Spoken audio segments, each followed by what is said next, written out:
జిల్లాకి పులివెందుల మీదుగా రావడం ఆనందంగా ఉంది. వారు ఇచ్చిన అపూర్వ స్వాగతం కూడా సంతోషాన్ని కలిగించింది.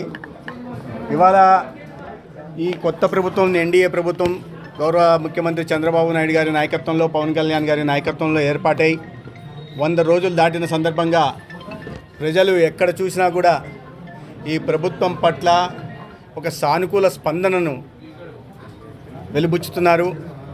100 రోజుల్లోనే ఈ ప్రభుత్వం పేదల కోసం, ప్రజల కోసం అనేక సంక్షేమ పథకాలు మాట ఇచ్చినట్టుగా నెరవేర్చి వాటిని సక్రమంగా, సమర్థవంతంగా అమలు చేస్తూ ప్రజల్లో మన్నలను కొనుక్కుంది. లేదా అన్న క్యాంటీన్లో పునఃప్రారంభం కానీ, లేదా డిఎస్టీ ద్వారా 16,500 ఉద్యోగాల కల్పన కానీ, లేదా నైపుణ్య శిక్షణ ద్వారా స్కిల్ సెన్సెస్ తెచ్చి ఉద్యోగ ఉపాధి అవకాశాలు కల్పించే ప్రయత్నం కానీ, లేదా గ్రామాలకి 1,600 కోట్ల పైగా నిధులు 15th ఫైనాన్స్ కమిషన్ ద్వారా ఇవ్వడం కానీ, ధాన్యం పైన రైతులకు ఉన్న బకాయిలు చెల్లించే ప్రయత్నం కానీ, చేనేతలకు జిఎస్టీ రద్దు చేయడం కానీ, లేదా పెద్ద ఎత్తున పేదలకి ఇళ్ల నిర్మాణం చేపట్టే ప్రయత్నం కానీ ప్రజలు ఇవాళ సంతోషాన్ని వ్యక్తపరుస్తున్నారు. అదే సమయంలో ఎక్కడ పోయినా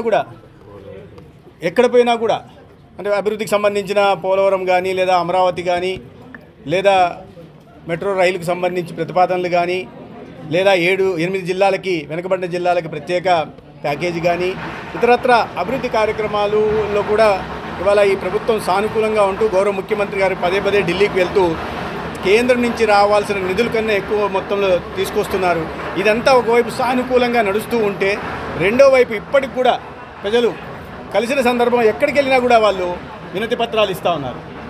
ప్రభుత్వం అరాచకాలకు పాల్పడింది, మా భూములను కబ్జా చేసుకునింది, మా ఆస్తుల్ని కబలించింది అనే ఇదే 50% పైగా ఇవాల్టికి కూడా వస్తున్నాయి.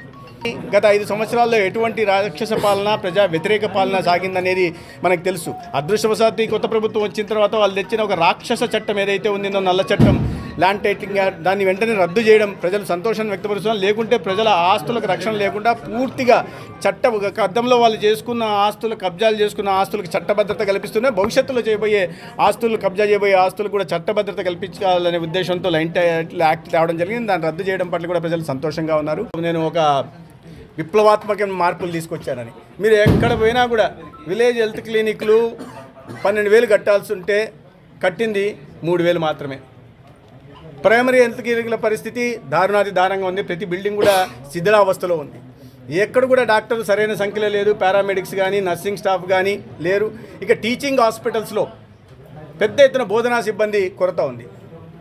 ఏవి ఆలోచించకుండా అరకొర పనులు చేసేసి దొడ్డిదారిన అనుమతులు తీసుకొచ్చి కొన్ని కళాశాలలు ప్రారంభించారు. ఉదాహరణకు రాజమండ్రి కళాశాల గత సంవత్సరం ప్రారంభమైంది. ఇవాళ రివ్యూ చేస్తే 95 మంది స్పెషాలిటీ బోధనా సిబ్బంది ఉండాల్సి వస్తే కేవలం 7 మంది ఉన్నారు. ఏ రకంగా బోధన చెప్పాలి? ఆయన పదే చెప్తుంటారు ఏదో విప్లవాత్మక మార్పులు తెచ్చారో చెప్పాల్సింది. అంతెందుకు రాష్ట్రంలో మిగతా కళాశాలల గురించి వదిలేస్తే పులివెంద కళాశాల గురించే మాట్లాడుకుంటే, సాక్షాత్ గతంలో ముఖ్యమంత్రిగా ఉంటున్న జగన్మోహన్ రెడ్డి గారు సొంత నియోజకవర్గంలో జగన్మోహన్ రెడ్డి గారు చేయాల్సిన పని ఏంటి? కనీసం పులివెందుల కళాశాల మీద అందరూ దృష్టి పెట్టిండాలి. 600 కోట్లు, 500 కోట్లు ఖర్చు పెట్టాల్సిన ఆదోనికి 70 కోట్లు, మదనపల్లికి 76 కోట్లు, పాడేరుకి 72 కోట్లు, ఇది మాత్రమే ఖర్చు పెట్టారు. కానీ పులివెందుల మీద దృష్టి పెట్టారా అంటే, ఇవాళ ఆసుపత్రి నిర్మాణం జరిగింది, కళాశాల నిర్మాణం జరగలేదు. మీ అందరికీ తెలిసింది, నేను మీడియా కొత్త చెప్పనవసరం లేదు. హాస్టళ్ల నిర్మాణం జరగలే, కానీ తరగతులు ప్రారంభం కాలేదంటారు. మొదలుపెట్టింది వాళ్ళు బకాయిలు చెల్లించకపోవడం వల్ల కాంట్రాక్టర్లు గత సంవత్సరం జూలైలోనే వెనక్కి వెళ్ళిపోయారు. పనులు ముందుకు సాగలేదు. ఈ ప్రభుత్వం వచ్చింది జూన్ నెలలో. జూలై 24వ తేదీ నేషనల్ మెడికల్ కౌన్సిల్ ఇన్స్పెక్షన్కి వచ్చింది పులివెందులతో సహా. ఇచ్చి ఇక్కడ అరకొర ఉన్నాయి, చాలా గ్యాప్స్ ఉన్నాయి, మౌలిక సదుపాయాల కల్పన లేదు. మరీ ముఖ్యంగా ఫ్యాకల్టీ డెఫిషియన్సీ 48% ఉంది. 48% బోధనా సిబ్బంది లేకుండా కళాశాల సాధ్యమే కాదనే ఉద్దేశంతో వాళ్ళు అనుమతిని నిరాకరించారు. ఏ రకంగా మొదలు పెట్టాలో జగన్మోహన్ రెడ్డి గారు చెప్పాలి.